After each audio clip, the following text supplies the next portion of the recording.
Student কেমন আছো? I hope প্রত্যেকে শুধু ভালো না ভীষণ ভালো আছো। স্ক্রিনের ওপর একটা প্রশ্ন দেখা যাচ্ছে, তাই না? সো প্রশ্নটা কি সেটা আগে মন দিয়ে পড়ে নিই। কি বলেছে দেখো, একটি সুষম বহুভুজের অন্তঃকোণগুলির সমষ্টি বহিঃকোণগুলির সমষ্টির দ্বিগুণ। আচ্ছা, এই অন্তঃকোণ সমষ্টি আর বহিঃকোণ এইসব গল্প তো করবো, কিন্তু অন্তঃকোণের সমষ্টি কি ফর্মুলা সেটা একটু নির্ণয় করে নিই, ঠিক আছে? ধরো বহুভুজের বাহুর সংখ্যা n, কি বললাম? বহুভুজের বাহুর সংখ্যা n যদি হয় তবে অন্তঃকোণের সমষ্টি সমান অন্তঃকোণের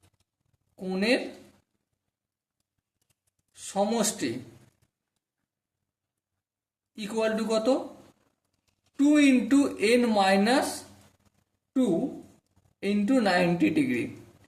এটা হচ্ছে অন্তঃকোণের সমষ্টি, ঠিক আছে? আর বহিঃকোণের সমষ্টি, বহিঃকোণের সমষ্টি কত? বহিঃকোণের সমষ্টি সবসময় 360 ডিগ্রি হবে। ওকে, এবারে শর্ত আমাদের কি বলে দিয়েছে, ধ্যান দিয়ে লক্ষ্য করো। শর্ত আমাদের এটাই বলে দিয়েছে যে অন্তঃকোণগুলির সমষ্টি মানে অন্তঃকোণের সমষ্টি মানে 2 into n minus 2 into 90 degree. এই যে অন্তঃকোণের সমষ্টি বহিঃকোণের সমষ্টির দ্বিগুণ, মানে এটাকে যদি বহিঃকোণের সঙ্গে ইকুয়াল করতে হয় তাহলে বহিঃকোণকে আমাকে 2 দিয়ে গুণ করতে হবে। হ্যাঁ, কারণ অন্তঃকোণটার যে সমষ্টি এইটা, এটা বহিঃকোণের দ্বিগুণ ভ্যালুটা, তাহলে নিউট্রাল করতে গেলে ইকুয়াল করতে গেলে বহিঃকোণকে আমাকে 2 দিয়ে গুণ করতে হচ্ছে। হ্যাঁ, তাহলে দেখো n মাইনাস 2টা এদিকে থাকলো, 2 ইন্টু 360 ডিগ্রি, এদিকে 90 ডিগ্রি গুণ আছে, অপোজিট দিকে আসলে ভাগ হয়ে যাবে। আর এখানে 2টা গুণ আছে, এদিকে আসলে ভাগ হয়ে যাবে। বেশ, এই দুই কাটলো। 360 ডিগ্রিকে যদি 90 ডিগ্রি গুণ করি 4 9 36, তাহলে 4 হবে। তাহলে n মাইনাস 2 ইকুয়াল টু 4।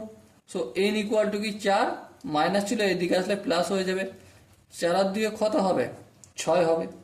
তো দেখো কোশ্চেন কি ছিল, সুষম বহুভুজের বাহুর সংখ্যা হলো option A B C D, চারটে ছিল, তার মধ্যে option B is the right answer. So my dear Watson, I hope তোমরা এই কোশ্চেনের প্রতিটা স্টেপ বুঝতে পেরেছো। শুধু মনে রাখার মতো জিনিস কোনটা, এই দুটো জায়গা, অন্তঃকোণের সমষ্টি 2 into n minus 2 into 90 degree আর বহিঃকোণের সমষ্টি 360 ডিগ্রি, এটা আমাদেরকে মনে রাখতে হবে। ওকে, সো ডিয়ার স্টুডেন্ট, আর এই দুটো কনসেপ্ট যদি ভালো করে জানা থাকে অনেক কোশ্চেন আনসার অটোমেটিক্যালি আরামসে খুব সহজেই করা যাবে। ওকে, সো ডিয়ার স্টুডেন্ট, দেখা হচ্ছে পরবর্তী সেশনে। ততক্ষণ পর্যন্ত ভালো থেকো, সুস্থ থেকো এবং জয় হিন্দ।